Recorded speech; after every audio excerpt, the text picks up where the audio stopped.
June 21, 1050 CE, the summer solstice. Dawn breaks over the floodplains of the Mississippi River, and a thin veil of mist lifts from the water as the sun approaches the horizon with mathematical certainty, rising exactly where it is meant to rise, between two tall wooden posts driven deep into the earth, while a man stands motionless at the center of a great circle of timbers, his feet pressed into hardened clay darkened by centuries of ritual fires, his breath measured, controlled, because thousands of eyes are fixed upon him in complete silence, waiting, watching, believing. And this man is not a king in the European sense. He wears no crown of gold, commands no armored knights, but he holds something far more powerful and far more dangerous, the authority to interpret the will of the universe itself. And when the first edge of the sun crests the horizon and aligns perfectly with the wooden markers, he raises his arm, and a murmur rolls outward through the gathered crowd like a living thing, a collective exhale, because the gods have spoken again. The calendar remains true, the cosmic order has not broken, and the city will endure for another year. And behind this man, rising from the earth like a man-made mountain, stands Monk's Mound, the largest earthen structure in North America, a stepped pyramid of packed soil and labor so immense that even today it dwarfs the modern skyline. And this place, in this moment, is Cahokia, the greatest city north of Mexico, a metropolis that in the year 1050 rivals the largest urban centers of the medieval world, larger than London, larger than Paris, its population measured not in thousands but in tens of thousands, perhaps 40,000, perhaps 60,000 at its peak. A city of farmers, priests, laborers, artisans, rulers, captives, children, and ghosts, thriving centuries before Columbus ever imagined these shores, and yet destined to vanish so completely that its name will be forgotten, its people erased from memory, its monuments mistaken for natural hills. And to understand how this could happen, we must abandon the myth of an empty continent, because in 1050, Europe is fractured by feudal wars and famine, its cities small and fragile, while here, at the confluence of the Mississippi, Missouri, and Illinois rivers, an urban experiment unfolds at a scale unseen in North America.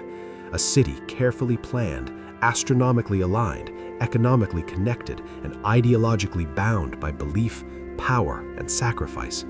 And the man standing at what archaeologists will one day call Woodhenge does not know that his world will collapse.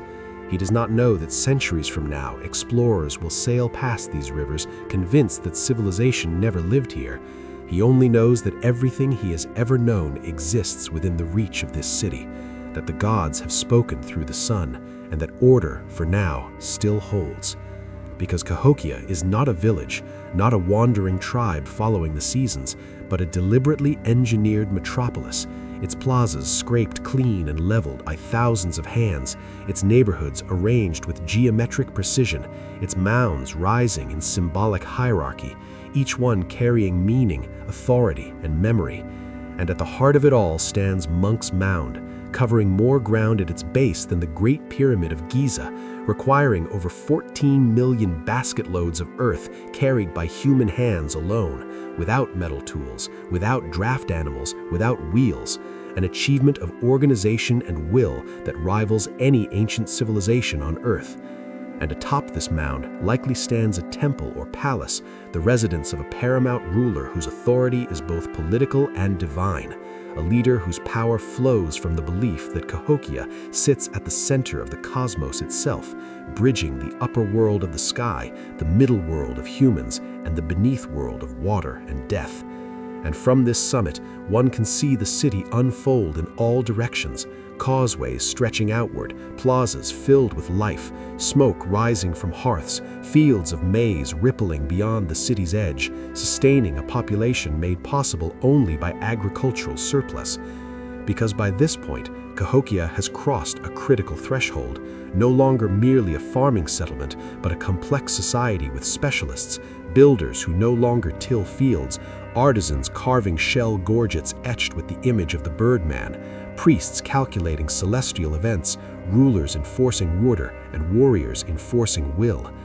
And this sudden transformation is one of the great mysteries of Cahokia, because around 900 CE, this area was home to scattered villages, modest communities living close to the land. And then, within a few generations, something extraordinary happens.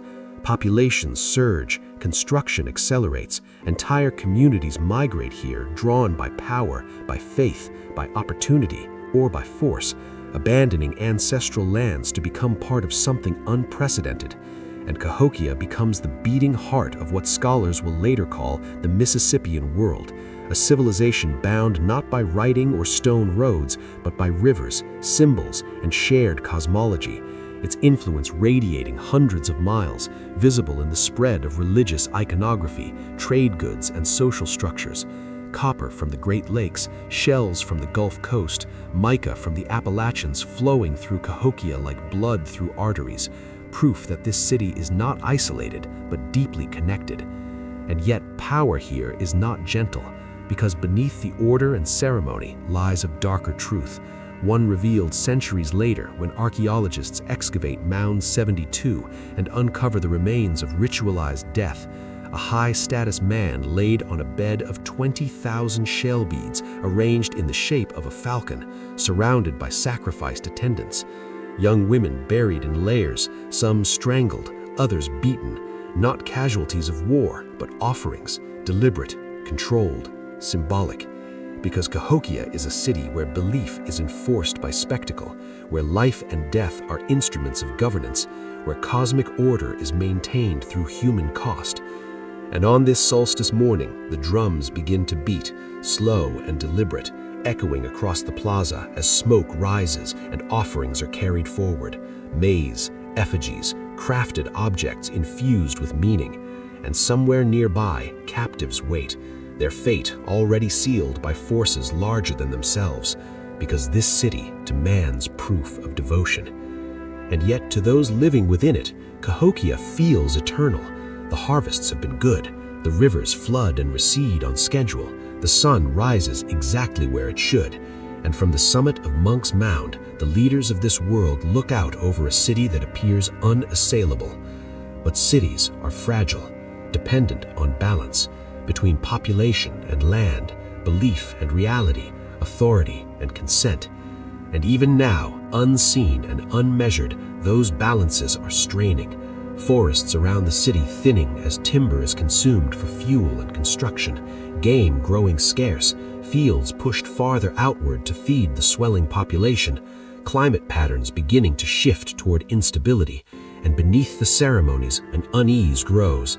Because not everyone benefits equally from a sacred center of the world, because hierarchy breeds resentment, because power concentrates, because belief must be proven constantly.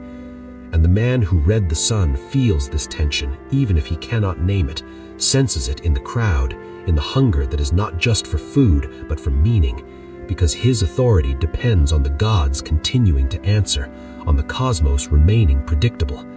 And history will later remember collapses with names and dates, Rome, the Maya, Angkor, but Cahokia will leave no written lament, no final inscription, only silence and earth. And yet in this moment, in 1050 CE, the city stands unrivaled, a miracle of mud and mathematics, a metropolis without stone, a civilization that proves beyond argument that North America was never empty, never primitive, never waiting to be discovered. And still, this city, larger than London, more complex than most medieval capitals, will one day vanish so completely that its ruins will be mistaken for natural hills, its people reduced to footnotes. And the story of its disappearance will not begin with invasion or conquest, but with success itself, with growth, with power, with belief, and with the quiet pressures that build beneath even the greatest cities long before they fall. By the middle of the 11th century, as Cahokia reaches the height of its power, the city no longer feels like an experiment, but like an inevitability, a force of gravity drawing people, resources, and meaning toward itself. And every sunrise over the Mississippi floodplain now illuminates a world reshaped by human ambition, because Cahokia is not simply growing, it is reorganizing life itself, redefining how thousands of people eat, work, worship, and die. And this transformation begins not with palaces or armies, but with maize, the crop that makes everything possible. A grain domesticated far to the south and refined over generations into a reliable source of calories, capable of producing surpluses vast enough to sustain dense populations. And by 1050 CE, the fields surrounding Cahokia stretch for miles, carved from forest and prairie, tended by countless hands whose labor feeds not only their families, but an entire urban elite. Because surplus is power, and those who control it control everything. And at Cahokia, control is centralized, enforced through ritual obligation, tribute, and belief, so that farmers do not simply grow food for themselves, but for the city, for the gods, for the rulers who claim to stand between the two. And as the population swells, the rhythms of daily life change. Men and women who once lived in small, kin-based villages now find themselves packed into neighborhoods of strangers, bound together by new social rules, new hierarchies, and new expectations. And this density creates opportunity, but also tension, because urban life demands coordination, and coordination demands authority, and authority demands justification, which in Cahokia takes the form of cosmology made visible in earth and wood. Because everywhere one looks, the city speaks in symbols. Its plazas aligned with the solstices and equinoxes, its mounds ranged to reflect sacred geometry, its causeways guiding movement in ways that reinforce hierarchy, subtly reminding everyone who belongs where. And at the center of this ordered world stands the paramount ruler, a figure archaeologists can only glimpse through burial remains and monumental architecture, but whose presence is felt everywhere. Because his power is not personal, but cosmic, derived from the claim that Cahokia itself is the axis of the universe, the place where the worlds connect. And this claim is reinforced through spectacle, through ritual gatherings that draw thousands into the great plazas, where ceremonies unfold with choreographed precision, drums echoing, dancers moving in patterns older than memory, priests invoking forces that most people dare not question. Because to question the order is to risk chaos, and chaos is the ultimate fear in a society built on balance. Yet beneath the surface of this harmony lies a system under strain, because feeding tens of thousands requires relentless expansion. Forests fall at an accelerating pace, stripped not only for farmland, but for firewood, for construction, for the endless maintenance of a city built almost entirely of organic materials. And as the tree line retreats, erosion increases, soils degrade, and fields must be pushed farther from the city, forcing farmers to travel longer distances, weakening the ties between rural producers and urban consumers. And still the demands continue, because Cahokia does not merely consume food, it consumes labor, demanding new mounds, new plazas, new palisades, each one a visible declaration of power. And these projects require coordination on a scale never before attempted in the region. Thousands of workers mobilized seasonally, carrying baskets of earth, tamping layers into solid forms, transforming the landscape into ideology made permanent. And participation in these projects is not optional, it is obligation, framed as devotion, because to build the city is to sustain the cosmos, and refusal is unthinkable. Yet human bodies feel exhaustion even when belief remains strong. And over time, the cost of constant mobilization becomes harder to ignore, especially for those at the bottom of the hierarchy, those whose labor feeds the city but whose voices are never heard.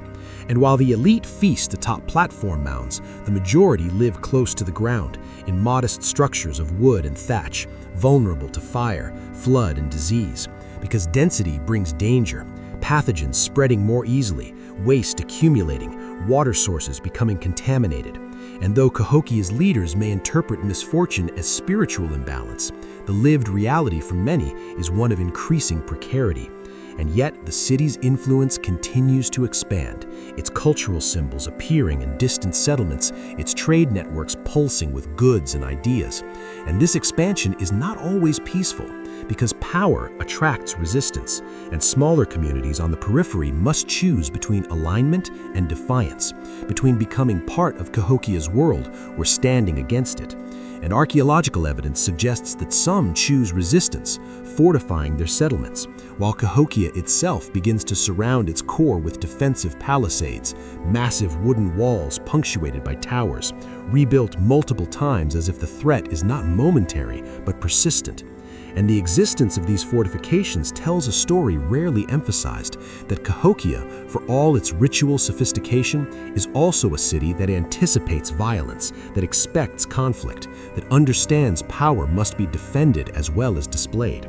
And within the city, this militarization changes the social fabric, elevating warriors alongside priests, intertwining cosmology with coercion, because the Birdman is not merely a spiritual symbol, but a martial one, a figure of dominance, sacrifice, and renewal through force. And this fusion of belief and violence becomes increasingly visible in the archaeological record, in mass burials, in evidence of trauma on skeletons, in the careful staging of death meant to send unmistakable messages.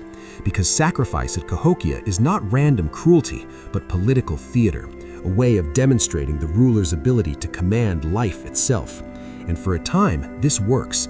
The city holds together through awe and fear, through shared identity and enforced participation. And visitors arriving by river are confronted by a skyline of mounds rising from the plain, an unmistakable signal that they have entered a different world, one governed by rules that cannot be ignored. And yet, even as Cahokia projects confidence outward, internal stresses accumulate, because belief systems require constant maintenance, constant proof. And when environmental conditions begin to shift, that proof becomes harder to produce. Because the climate of the Mississippi Valley in the late 11th and early 12th centuries grows less predictable. Periods of drought interrupt cycles of abundance, floods become more destructive, harvests fluctuate, and in a society where rulers claim responsibility for cosmic balance, failed crops are not just economic problems, but existential threats, calling leadership into question. And the response is not reform, but intensification. More rituals, more sacrifices, more demands on labor, as if greater devotion can force the universe back into alignment. But this only accelerates the strain, because people can endure hardship when it feels temporary, but when crisis becomes routine, faith begins to fracture. Quietly at first, expressed in small acts of withdrawal, in migration away from the core, in reluctance to participate fully in communal projects. And archaeological layers hint at this shift, at neighborhoods thinning, at construction slowing, at signs of abandonment appearing even while monumental centers are still maintained, suggesting a city beginning to hollow out from within. And yet, Cahokia does not collapse overnight. It persists, adapting, reasserting itself. Because large systems rarely fail suddenly, they unravel, slowly, unevenly, in ways that are invisible to those living through them. And to the leaders atop Monk's Mound, the city still feels immense, still feels central, still feels ordained. And so they continue to act as if power is permanent, even as the foundations beneath them erode. Because no one builds a city of this scale expecting it to end, and certainly not expecting it to be forgotten. And yet history has no obligation to remember. And the forces now gathering around Cahokia, environmental stress, social inequality, ideological rigidity, are the same forces that have undone great cities across the world, from Mesopotamia to Mesoamerica. And the tragedy is not that Cahokia will fall, but that its fall will erase it so completely that future generations will struggle to believe it ever existed at all. Because already, even at its height, the seeds of disappearance are being sown, not by enemies at the gates, but by the very success that made Cahokia great, by the concentration of power, by the demands of scale, by the belief that the center of the world could never shift. And as the 12th century approaches, the city stands poised between continuity and collapse, still commanding awe, still shaping lives, but increasingly fragile. A vast organism burning through resources faster than they can be renewed, sustained by faith that is beginning, imperceptibly, to crack. And the people living here cannot see the end coming, because collapse is only obvious in hindsight. And for now, Cahokia still lives, breathes, commands and demands, even as the forces that will one day silence it gather strength just beyond the horizon.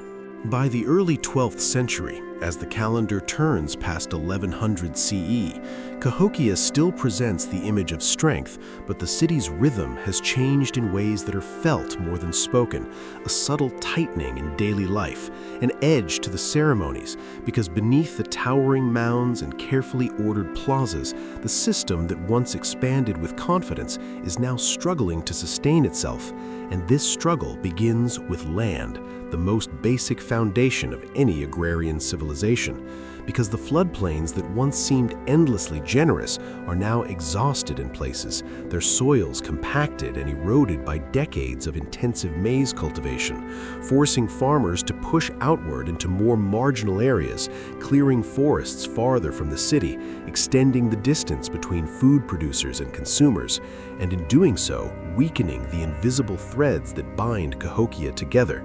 Because the farther people live from the center, the easier it becomes to imagine a life without it.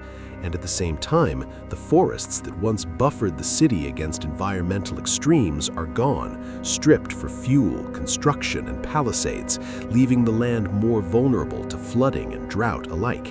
And when the Mississippi swells unpredictably or recedes too far, the consequences ripple immediately through the city. Empty granaries, hungry households, unrest that cannot be soothed by ritual alone. And yet the leadership's response is not to decentralize or reduce demands, but to double down on control. Because to admit vulnerability is to undermine the very cosmology that legitimizes their rule. And so ceremonies grow more elaborate, sacrifices more frequent, public displays of power more intense, as if volume alone can drown out doubt. And for a time, this strategy works because fear and awe are powerful tools, capable of holding societies together long after material conditions begin to fail. But they come at a cost, because every act of coercion erodes trust, and every life taken in ritual sends a message not only of divine order, but of human expendability. And over time, that message reshapes how people see their place in the world, because Cahokia is no longer simply a place of opportunity and belonging, but increasingly a place of obligation and risk. And this shift is reflected archaeologically in patterns of movement, as some neighborhoods thin and others grow denser, suggesting internal migration, people repositioning themselves within the city's social geography, seeking safety, favor, or escape. And beyond the city's core, evidence mounts that some communities choose to leave entirely, returning to smaller, more flexible settlements that demand less tribute and offer greater autonomy.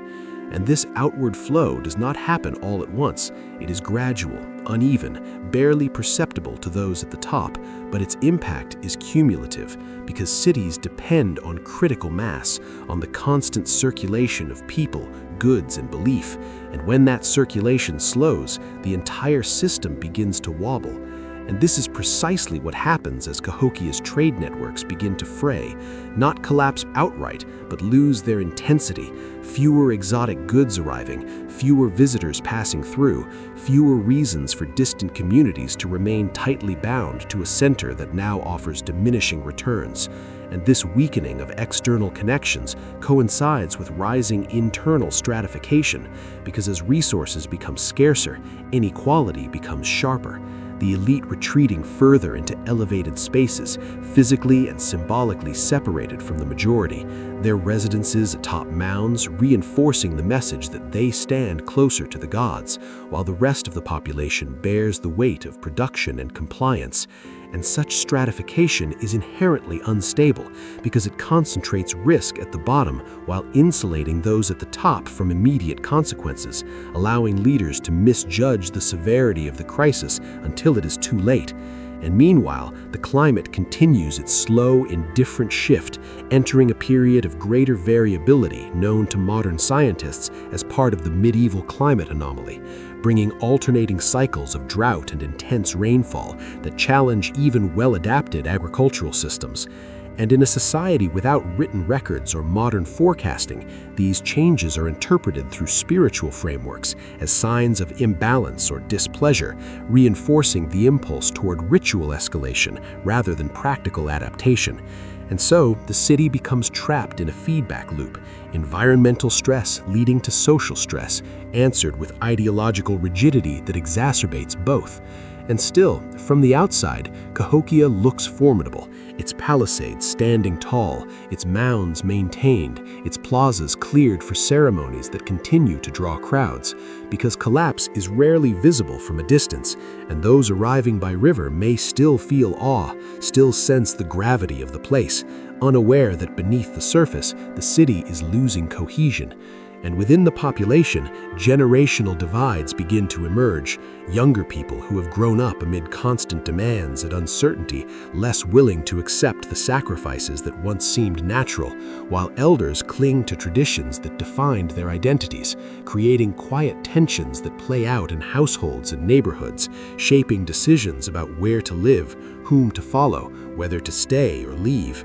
And these decisions, multiplied thousands of times, slowly redraw the human map of the region.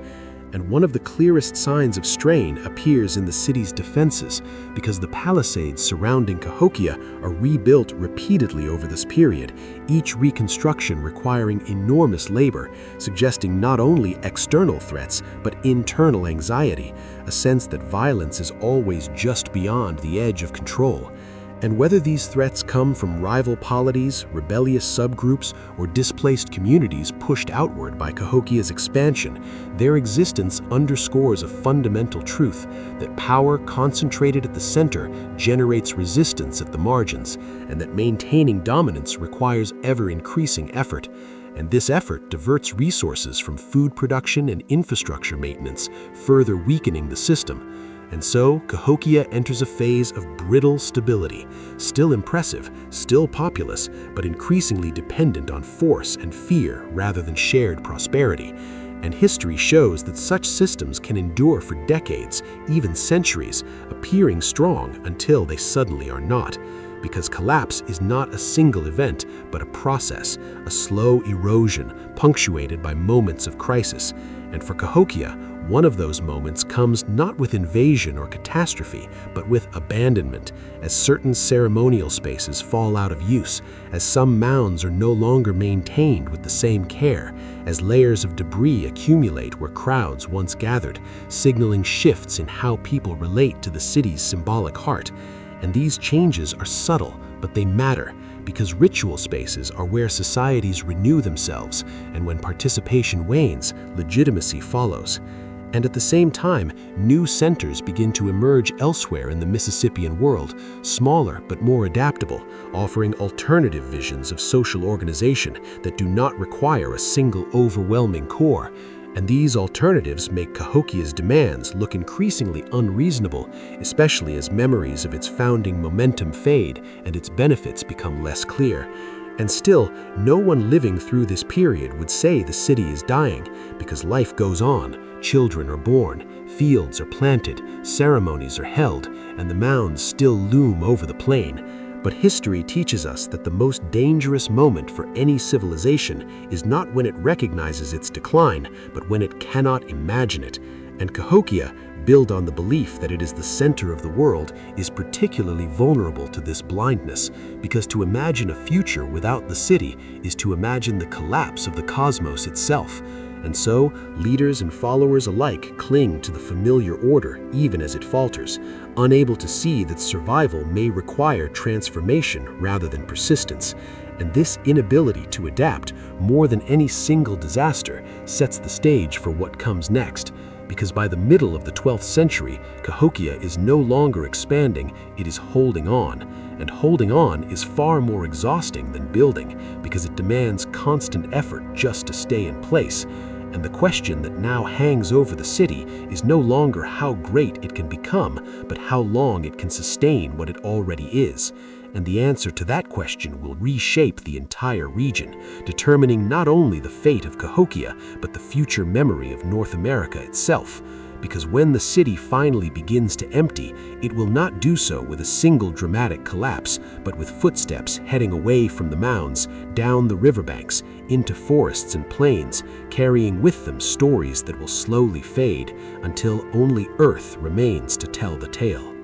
By the middle of the 12th century, somewhere around 1150 CE, Cahokia still dominates the Mississippi floodplain, but the city's power has begun to feel heavy rather than radiant, a presence that demands rather than inspires, because the forces that once drove its meteoric rise now press inward, and life inside the city increasingly revolves around managing decline without naming it. And this is the most dangerous phase for any civilization, the moment when systems designed for growth are forced to operate in survival mode.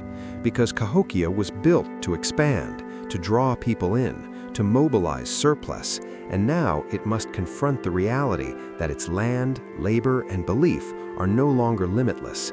And this confrontation plays out first in the realm of authority, because as conditions worsen, leadership faces a choice between adaptation and intensification. And time and again, the evidence suggests they choose intensification, clinging to established hierarchies and rituals as the only tools they know. And this choice reshapes the city's social landscape because power becomes more centralized, more guarded, and more visible. Elite residences on platform mounds grow more fortified, ceremonial spaces more tightly controlled, access to ritual knowledge restricted, reinforcing divisions between those who rule and those who serve. And such divisions are not merely symbolic, they have material consequences, because resources flow upward even as scarcity grows below, and the majority of Cahokians bear the burden of food production, construction, and compliance with fewer returns. And this imbalance erodes the sense of collective purpose that once bound the city together, replacing it with resignation or quiet defiance. And while open rebellion leaves little trace in the archaeological record, its absence should not be mistaken for contentment, because resistance often takes the form of withdrawal, of disengagement, of choosing not to show up when called, not to invest in projects that no longer promise stability. And as participation wanes, the monumental heart of the city begins to lose its vitality. Plazas that once hosted vast gatherings now feel emptier, their cleared surfaces maintained out of obligation rather than enthusiasm.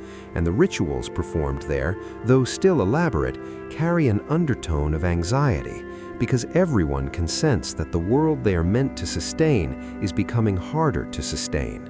And this anxiety is amplified by environmental unpredictability, as cycles of drought and flood disrupt planting schedules, reduce yields, and introduce hunger into a system that depends on surplus. And hunger is a powerful force because it strips ideology of its abstraction, turning cosmic order into a question of survival.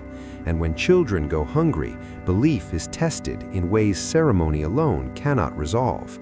And yet, the city's response remains focused on ritual solutions, on appeasing unseen forces, rather than addressing structural vulnerabilities, because to do otherwise would require acknowledging that the leader's authority is not absolute, that the cosmos may not revolve around Cahokia after all, and such an admission is unthinkable within the city's worldview.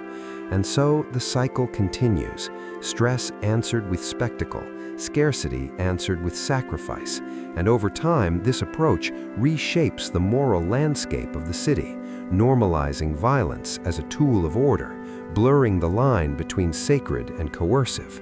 And archaeological evidence suggests that ritual killing does not decrease during this period, but may even intensify, serving as a desperate reaffirmation of control. And yet, for those forced to witness or participate in these acts, the effect is not reassurance, but fear. And fear erodes loyalty, because it binds people to power only as long as escape seems impossible.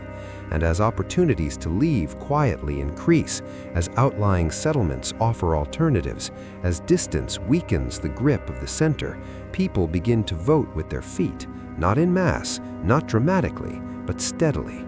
And this outward movement is one of the most consequential dynamics of Cahokia's decline, because cities are living systems that depend on density, on constant interaction, and when that density falls below a certain threshold, everything becomes harder. Labor shortages slow construction and maintenance, defenses weaken, social networks fray, and the psychological sense of being at the center of the world begins to crack. And this cracking is visible in the city's built environment, as some mounds are no longer repaired with the same care, their slopes eroding, their surfaces uneven, not because knowledge has been lost, but because will and manpower are no longer sufficient. And while Monk's Mound remains a focal point, its dominance now feels less like a promise and more like a reminder of past grandeur, a symbol of what the city once was, rather than what it can still become. And at the same time, the broader Mississippian world is changing, with new regional centers rising that adopt some Cahokian elements while rejecting others, creating a more fragmented cultural landscape in which no single city can claim universal authority. And this fragmentation reduces Cahokia's ideological reach, turning it from a model to an option. And options undermine hegemony because they offer people a way to imagine life organized differently, with less concentration of power, fewer monumental demands, and more local autonomy. And as these alternatives gain traction, Cahokia's claim to centrality weakens further, becoming increasingly symbolic rather than practical. And symbols alone cannot sustain a city of this scale. And still, life goes on within the city. Marriages are made, children grow up, crafts are practiced, seasons turn, because decline does not erase humanity, it reframes it, forcing people to adapt in small, personal ways, even as the larger system resists change. And it is in these personal decisions that the fate of Cahokia is ultimately sealed, because every household that chooses to relocate, every farmer who plants fields farther from the center, every artisan who shifts allegiance to a smaller community, reduces the city's capacity to function. And none of these decisions are dramatic on their own, but together they form a current that flows steadily away from the mounds, carrying life outward, leaving behind an increasingly hollow core. And this hollowing is the most dangerous kind of collapse, because it is slow enough to be denied, uneven enough to be misunderstood, and quiet enough to leave no single moment to point to and say, this is when it ended. And for the leaders of Cahokia, this ambiguity is fatal, because without a clear crisis to respond to, they continue to behave as if the old formulas will eventually work, as if another round of ceremonies, another display of power, another demand for labor will restore balance. And in doing so, they exhaust the remaining reserves of goodwill and energy, accelerating the very decline they seek to prevent. And by the latter half of the 12th century, the city stands at a tipping point, still massive, still imposing, but increasingly disconnected from the people it claims to lead, its monumental core rising above a population that is quietly shrinking, reorienting, and imagining futures beyond the floodplain. And the tragedy of Cahokia is not that it fails to recognize danger, but that it recognizes only the kinds of danger it knows how to address: external threats, spiritual imbalance, ritual inadequacy, while remaining blind to the deeper challenge, the need to transform its relationship with power, land, and people. And this blindness ensures that when the final phase of decline arrives, it will not be met with renewal, but with departure. Because by the time a civilization realizes that its center can no longer hold, its people have already begun to move on. By the turn of the 13th century, around 1200 CE, Cahokia is no longer the undisputed heart of the Mississippian world, though its mounds still rise above the floodplain and its name still carries weight among those who remain, because the city now exists in a state of prolonged contraction, a phase that feels less like collapse and more like endurance, as if the city itself is holding its breath, sustained by habit, memory, and the inertia of monumental scale. And this endurance masks profound change because the population has declined significantly from its peak, not through sudden catastrophe, but through generations of gradual departure, as families relocate to satellite communities, to river valleys farther south, to upland regions less dependent on intensive maize agriculture. And each departure subtly reshapes the social fabric, reducing the diversity of skills, the density of labor, and the richness of interaction that once made urban life viable.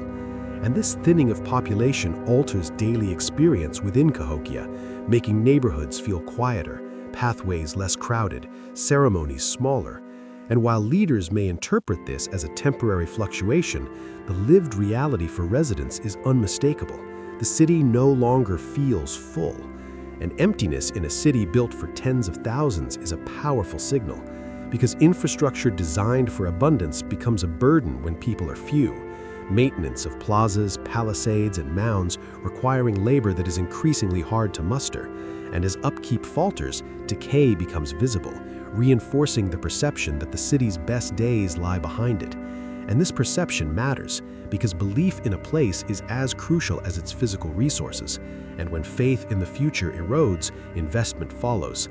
And still, Cahokia does not descend into chaos because the social systems that governed daily life are deeply ingrained, capable of maintaining order even as scale diminishes. And in some ways, life for those who remain may feel more manageable, less crowded, less demanding. And this creates a paradox, because decline does not always feel like disaster from the inside. It can feel like relief, like a return to a more human pace. And this perception further undermines efforts to restore the city to its former size, because fewer people are willing to shoulder the immense labor required to rebuild what no longer feels necessary. And as the population contracts, the balance of power within the city shifts, because elite authority depends on followers, and with fewer followers, the ability to command large-scale projects diminishes, forcing leaders to adapt in subtle ways, relying more on persuasion than coercion, more on tradition than spectacle. And this adaptation may preserve a degree of stability, but it also marks a fundamental change, because Cahokia is no longer a city defined by growth and ambition, but by memory and maintenance. And memory is a fragile foundation for power, because it looks backward rather than forward. And at the same time, the broader regional landscape continues to evolve, with new Mississippian centers emerging that are smaller, more flexible, and better adapted to local conditions, offering viable alternatives that do not require the immense overhead of Cahokia's monumental core. And these centers absorb not only people but ideas, reshaping Mississippian culture into a more decentralized network. And in this network, Cahokia becomes one node among many, rather than the axis of the world. And this loss of centrality is perhaps the most profound shift of all, because it undermines the cosmological claim that justified the city's dominance. And without that claim, Monk's Mound becomes less a living symbol and more a relic, a reminder of a past order that no longer commands universal allegiance. And this shift is reflected in ritual practice, as evidence suggests a simplification of ceremonies, a reduction in the scale of public gatherings, and a move toward more localized forms of worship and social organization, suggesting that people are redefining their relationship with the sacred in ways that no longer depend on a single monumental center. And such redefinition is not inherently destructive, but it signals a transition away from urbanism as Cahokia practiced it. And this transition accelerates as environmental pressures persist, because the climatic instability that plagued earlier generations does not simply disappear, continuing to challenge agricultural predictability and reinforce the appeal of smaller, more mobile communities. And by this point, the city's defenses, once rebuilt repeatedly in response to perceived threats, become less relevant, not because danger has vanished, but because there is less worth defending, as the incentives to attack or control Cahokia diminish alongside its population and resources. And this relative peace further normalizes the idea of departure, because leaving no longer feels like abandonment of a powerful center, but like a reasonable choice in a changing world. And the archaeological record captures this normalization in subtle ways, in the gradual infilling of structures, in the repurposing of spaces, in the absence of large-scale new construction, all signs of a society settling into a quieter mode of existence. And for the children growing up in Cahokia around 1200 CE, the city's former greatness is something they hear about rather than experience, a story told by elders who remember crowded plazas and grand ceremonies. And this generational gap is crucial because societies are sustained not by what elders remember, but by what the young expect. And if the young do not expect the city to be the center of the world, they will not invest their lives in sustaining that illusion. And so, Cahokia's decline becomes self-reinforcing, each generation a little smaller, a little less attached to the monumental core, a little more willing to imagine life elsewhere. And still, the city does not vanish, because places of such deep significance are not easily abandoned. They linger, sustained by ritual obligation, ancestral ties, and the sheer presence of the mounds, which continue to dominate the landscape and anchor memory. And it is likely that some ceremonies continue atop Monk's Mound as the population shrinks, maintaining a thread of continuity that links past and present. But continuity without renewal is not enough to sustain urban life, and by the early 13th century, Cahokia exists in a liminal state, neither thriving nor dead, a city reduced to a symbolic core surrounded by a thinning web of habitation. And this liminality is dangerous because it leaves the city vulnerable to shocks, environmental, social, or political, that a more robust system might absorb. And it is in this context of reduced resilience and diminished centrality that the final phase of Cahokia's story begins to take shape, not as a dramatic fall, but as a quiet unwinding, as the last threads that bind people to the mounds begin to loosen, preparing the way for a future in which the city will exist more as a memory embedded in earth than as a living community. And the question that now looms is not whether Cahokia will survive in its old form, but how its end will be remembered or forgotten by those who come after. By the early 14th century, around 1300 CE, Cahokia has entered its final season as a living city, though no single moment announces this transition, because endings like this rarely arrive with ceremony, instead unfolding through absence, through what no longer happens, through silences where noise once filled the air. And by this time, the population has dwindled to a fraction of its former size, the vast neighborhoods that once housed tens of thousands, now broken into clusters of occupation, separated by stretches of empty ground, reclaimed by grasses and scrub. And this spatial fragmentation fundamentally alters the experience of the city, because urban life depends on proximity, on the constant presence of others, and without that density, Cahokia becomes less a city and more a scattering of settlements orbiting monumental ruins. And yet, those ruins still matter, because Monk's Mound continues to loom over the landscape, an undeniable reminder of past authority. And it is likely that some form of leadership persists, maintaining ritual practices that anchor identity. But these practices now serve a smaller, more localized community, their scale reduced, their reach limited.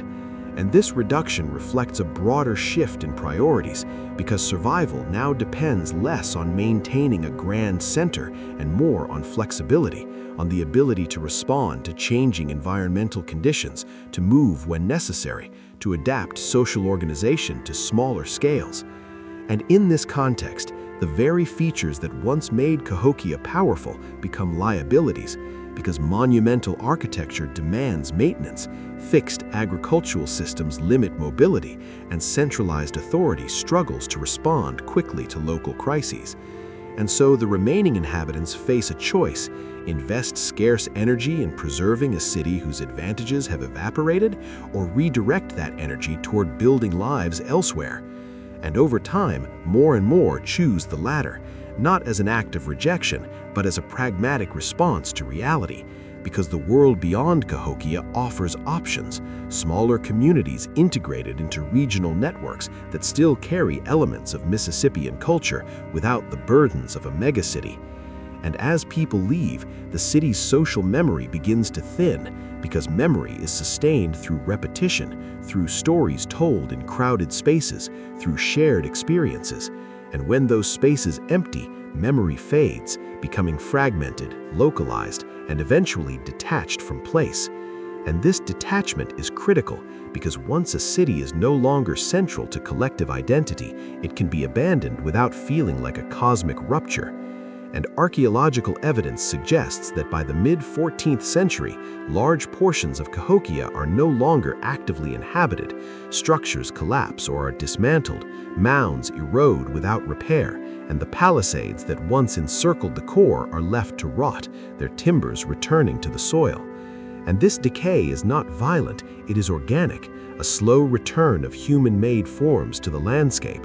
And in many ways, this gentleness is what makes Cahokia's end so difficult to see, because there is no layer of ash, no mass grave from a final battle, no sign of conquest, only the gradual quieting of a place that once thrummed with life.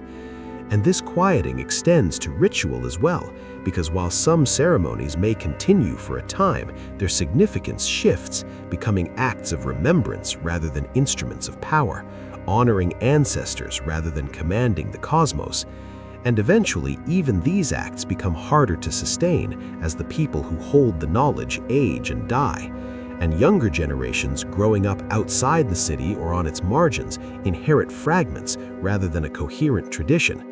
And this fragmentation accelerates the process of forgetting, because without continuous transmission, complex cosmologies unravel, leaving behind only echoes, symbols whose original meanings are obscured. And by the time the last families leave Cahokia, likely sometime in the 1300s, the city has already ceased to function as a social organism, its departure more recognition of reality than a turning point. And the land itself begins to erase the city. Floods deposit new layers of sediment, vegetation takes root on abandoned surfaces, animals burrow into mounds, subtly reshaping them, and over generations, the sharp edges of human design soften, making the mounds appear more like natural hills than engineered monuments. And this naturalization of the built environment is one of the most powerful forces in Cahokia's disappearance, because it allows later inhabitants to see the landscape without recognizing its human origin. And when new groups move into the region, they encounter not a ruined city, but a terrain already halfway reclaimed by nature. And whatever stories they hear about the place are filtered through distance and time, transformed into myths rather than histories. And this process continues for centuries, so that by the time Europeans arrive in the Mississippi Valley in the 17th century, Cahokia has been silent for generations, its builders long gone, its purpose forgotten, its name lost. And the mounds are viewed as curiosities or attributed to imagined ancient peoples unrelated to the indigenous nations they encounter.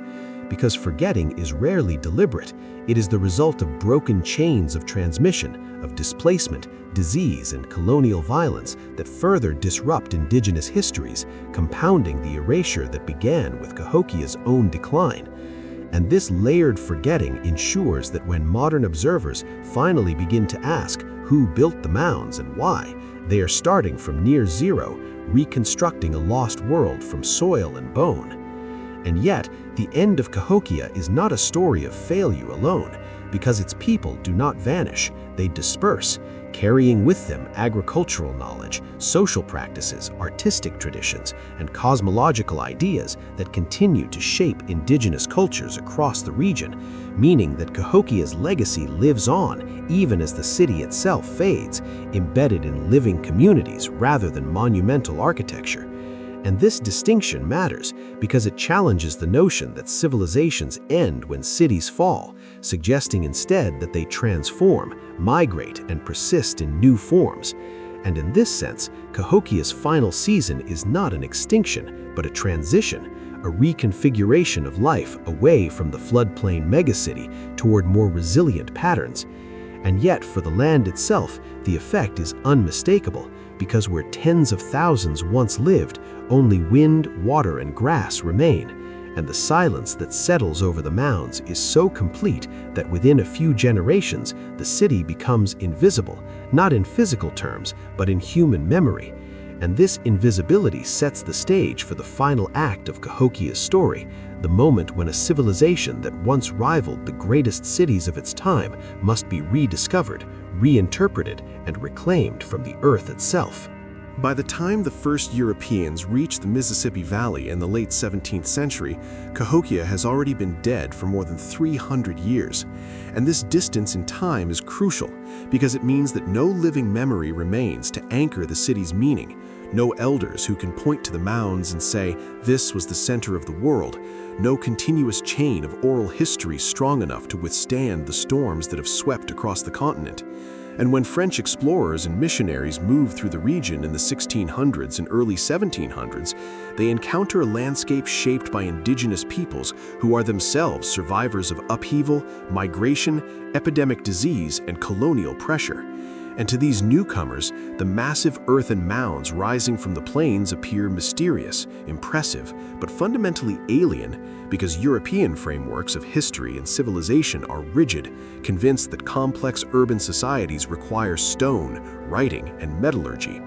And since the peoples they encounter do not fit these expectations, the conclusion is drawn, implicitly and then explicitly, that the mounds must have been built by someone else, some vanished race, disconnected from the living indigenous nations of North America. And this assumption is not merely an intellectual error, it is a political convenience, because if the builders are imagined as extinct, then the land can be imagined as empty, unclaimed, available for taking. And so the story of Cahokia becomes entangled with the larger myth of an untouched wilderness, a myth that will justify centuries of displacement and erasure.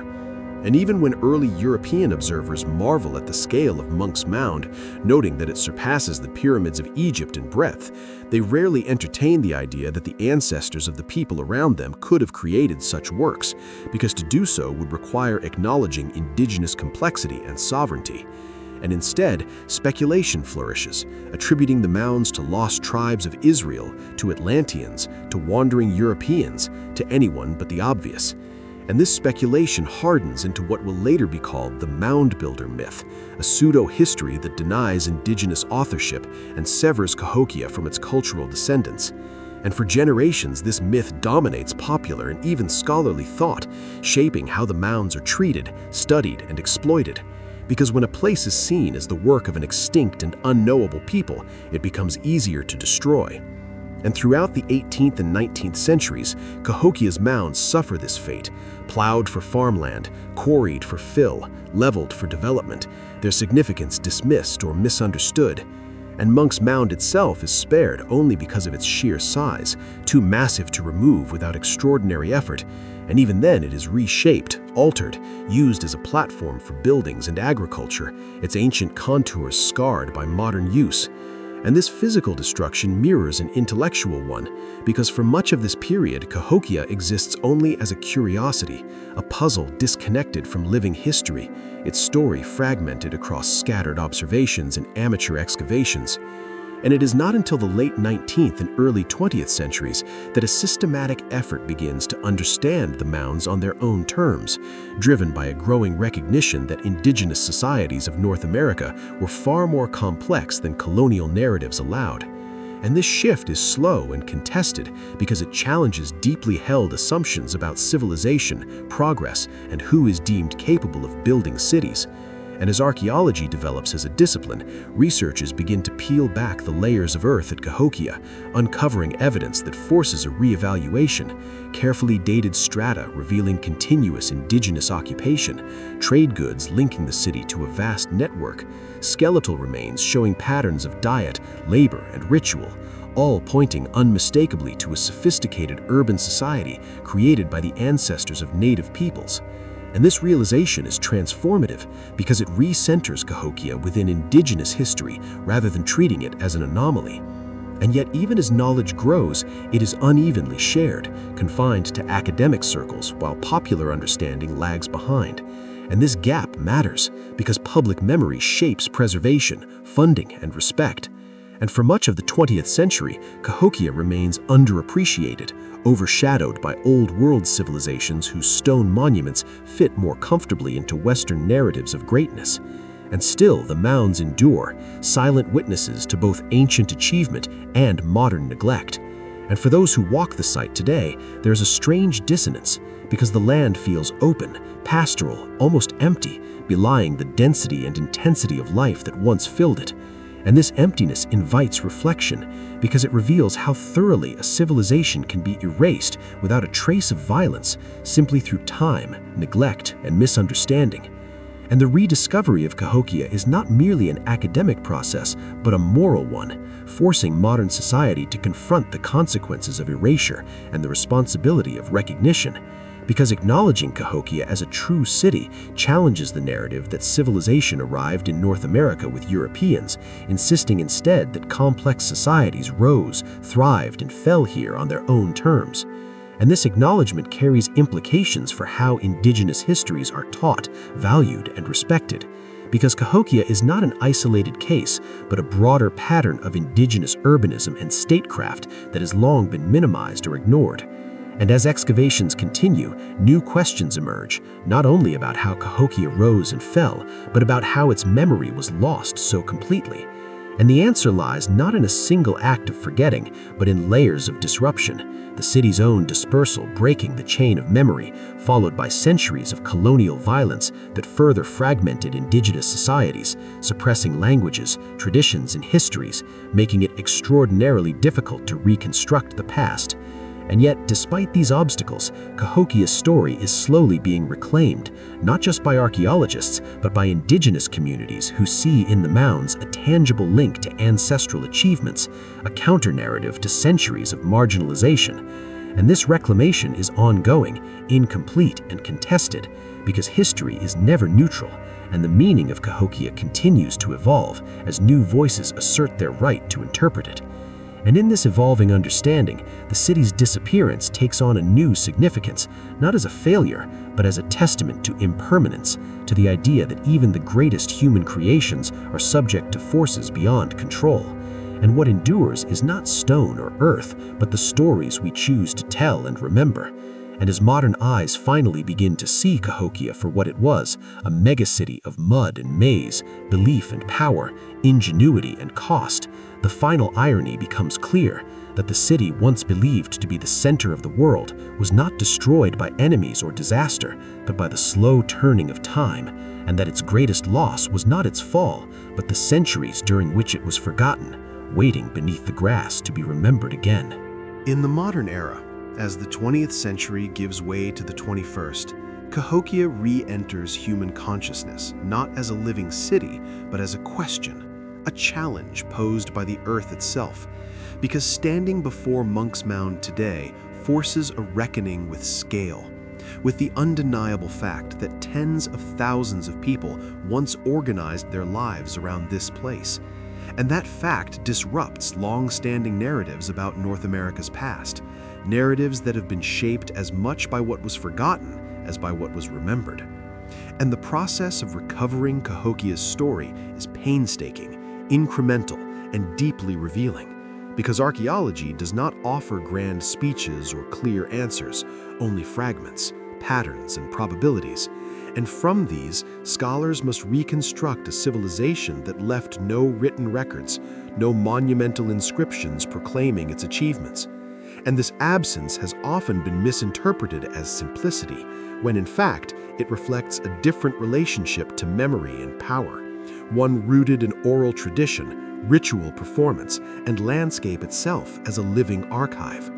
And as excavations expand and technologies improve, from radiocarbon dating to geophysical surveys that peer beneath the ground without disturbing it, the picture of Cahokia becomes clearer and more complex, revealing a city meticulously planned, with neighborhoods organized around social status and occupation, with ceremonial precincts carefully separated from residential zones, with infrastructure designed to manage water, movement, and crowds, all of which point to a level of urban planning that challenges any lingering doubts about Cahokia's status as a true city.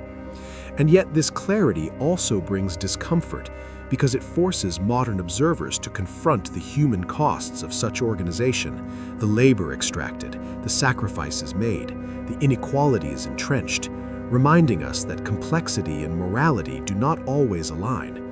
And this discomfort is part of Cahokia's power, because it resists romanticization, refusing to be reduced to either a lost golden age or a cautionary tale, instead existing as both at once, a place of extraordinary achievement and profound tension. And as public awareness grows, so too does the debate over how Cahokia should be presented, interpreted, and protected. Because for much of its modern history, the site has been treated as an archaeological resource rather than a sacred landscape, a place to be studied rather than engaged with. And this approach has often marginalized indigenous perspectives, repeating in subtler form the erasures of the past. And in response, indigenous nations have increasingly asserted their connection to Cahokia, emphasizing that the mounds are not relics of a vanished people, but part of a living heritage, linked to ancestors whose descendants still carry stories, traditions, and responsibilities. And this assertion reshapes the conversation, shifting the focus from discovery to recognition, from ownership to stewardship. And in doing so, it challenges the authority of Western academic frameworks to define the past unilaterally. And this challenge is not about rejecting science, but about expanding it, integrating archaeological evidence with indigenous knowledge systems that have preserved insights in forms not easily translated into modern data. And this integration has the potential to deepen understanding of Cahokia, not only as a physical city, but as a cultural and spiritual center, whose significance cannot be fully captured by population estimates or mound measurements alone. And at the same time, Cahokia's recognition as a UNESCO World Heritage Site in 1982 marks a turning point, elevating it to global significance and placing it alongside places like Stonehenge, Machu Picchu, and Angkor. Yet even this recognition reveals persistent inequalities, because while those old world sites are widely celebrated and visited, Cahokia remains relatively unknown outside academic and regional circles, its story still struggling to penetrate popular imagination. And this disparity reflects broader biases in how history is valued, privileging stone over earth, writing over oral tradition, and reinforcing the false idea that civilizations without monumental architecture and durable materials are somehow less real. And confronting these biases is part of Cahokia's modern legacy, because it forces a reevaluation of what civilization looks like, expanding the definition to include societies that achieved complexity through different means. And this reevaluation has implications beyond Cahokia, influencing how other indigenous sites are studied, preserved, and respected. And yet the process is incomplete, because preservation itself is a constant struggle, as the site exists within a modern landscape shaped by agriculture, urban development, and political priorities that do not always align with long-term protection. And every decision about land use, funding, and interpretation reflects contemporary values as much as historical ones. And this tension underscores a key lesson of Cahokia's story, that civilizations are not only built and lost, but continually reinterpreted, their meanings reshaped by those who tell their stories. And in this sense, Cahokia's afterlife is as dynamic as its existence ever was, evolving as new evidence emerges and new voices are heard. And for those who visit the site today, walking along the base of Monk's Mound or standing atop it, looking out over a landscape that seems deceptively calm, there is a profound sense of dislocation, a realization that the ground beneath their feet once supported a world of astonishing density and intensity. And this realization invites reflection on impermanence, on the fragility of even the greatest human achievements, and on the ease with which societies can forget what does not fit their narratives. And as Cahokia slowly re-enters the story of human civilization, it does so not as a footnote, but as a challenge, asking modern audiences to reconsider assumptions about progress, memory, and the diversity of human experience, and to recognize that the story of cities is not confined to stone walls and written chronicles, but includes places built of earth, sustained by belief, and remembered only when we choose to listen. And this choice, to listen, to acknowledge, to remember, is perhaps the most important legacy Cahokia offers to the present, because it reminds us that history is not fixed, but recovered, and what we recover shapes how we understand ourselves and the world we inhabit. As Cahokia's story approaches its conclusion, what remains is not simply the tale of a city that rose and fell, but a mirror held up to every society that believes itself permanent. because the forces that shaped Cahokia are not unique to the Mississippi floodplain. They are universal patterns of human behavior, playing out across continents and centuries. And understanding this is what gives Cahokia relevance far beyond its geographic bounds, because its rise demonstrates how quickly complexity can emerge when environmental opportunity, technological innovation, and shared belief align. And its decline shows how fragile that alignment can be when growth outpaces adaptability.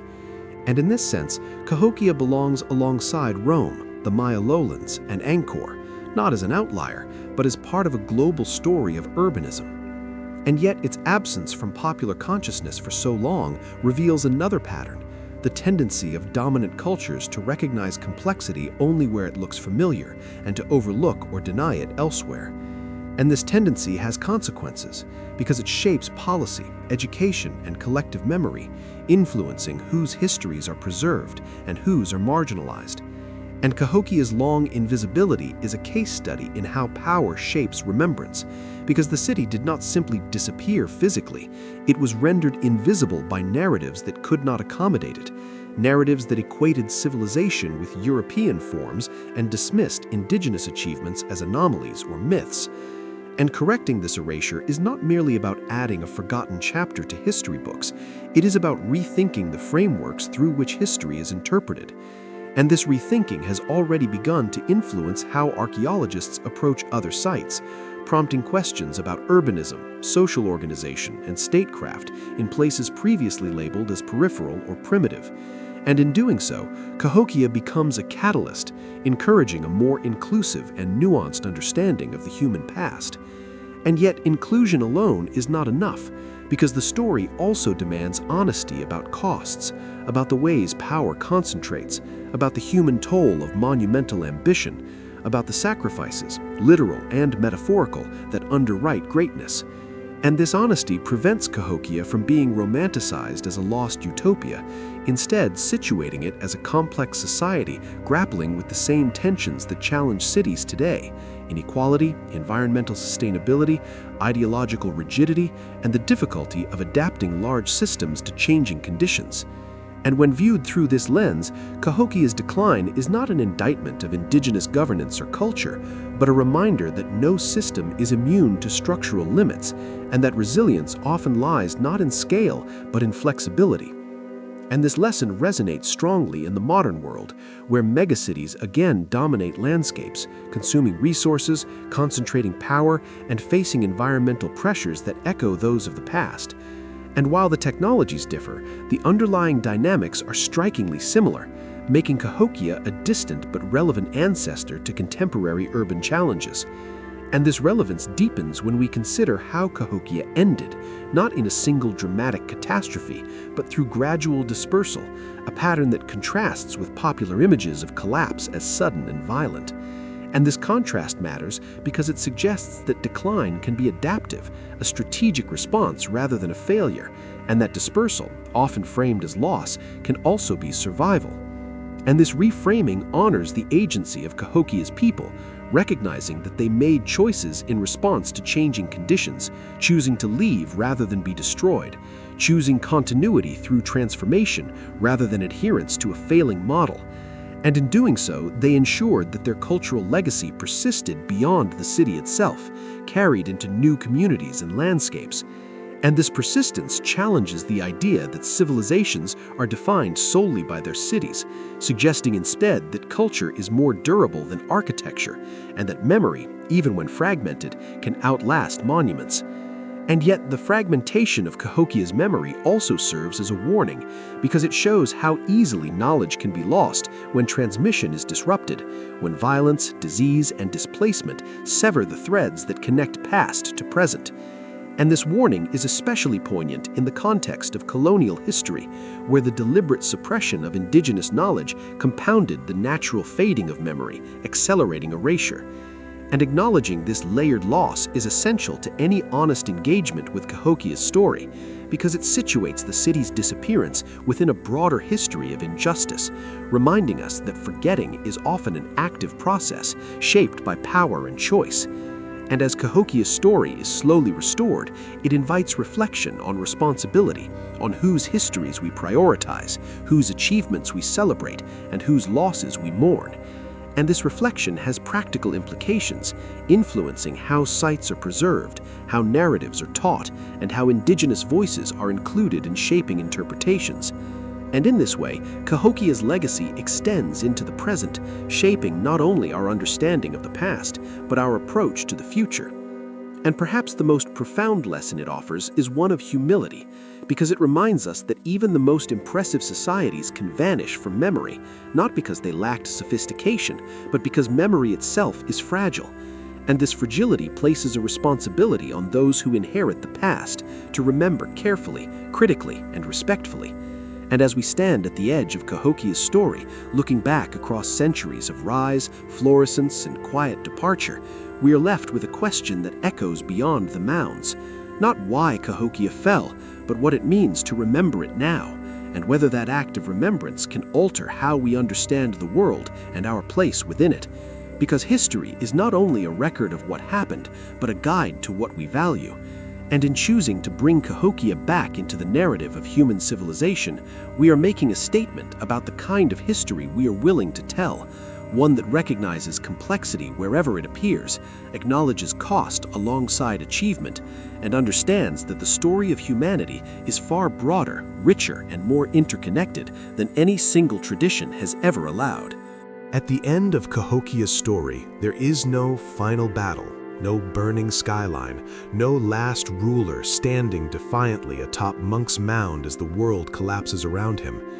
And this absence is precisely what makes Cahokia so unsettling, because it refuses the drama we expect from the fall of great civilizations, offering instead a quiet truth, that some of the most consequential endings in human history happen without spectacle, unfolding through choices made one household at a time, one season after another, until a place that once defined the world becomes simply another part of the landscape. And in this way, Cahokia challenges not only our assumptions about the past, but our expectations about how societies end.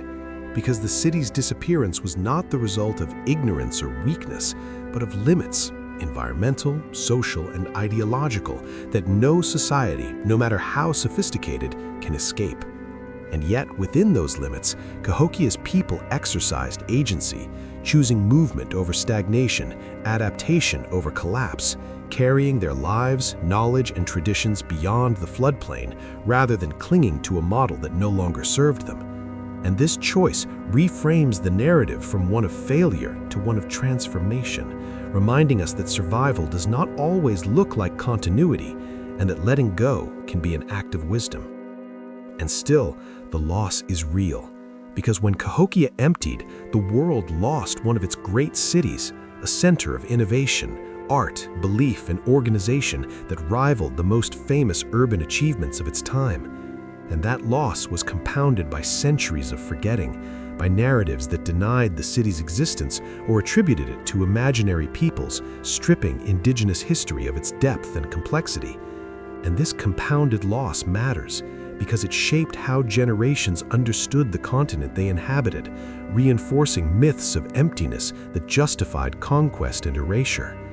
And in confronting this history now, in telling Cahokia's story fully and honestly, there is an opportunity to correct more than a factual oversight. There is a chance to reshape the moral landscape of history itself, to recognize that civilization has taken many forms, that greatness is not confined to stone monuments or written chronicles, and that societies built of earth, maize, and belief are no less worthy of recognition. And as modern audiences stand before the mounds or hear their story told, they are invited into a different relationship with the past, one that values humility over triumphalism, curiosity over certainty, and respect over dismissal.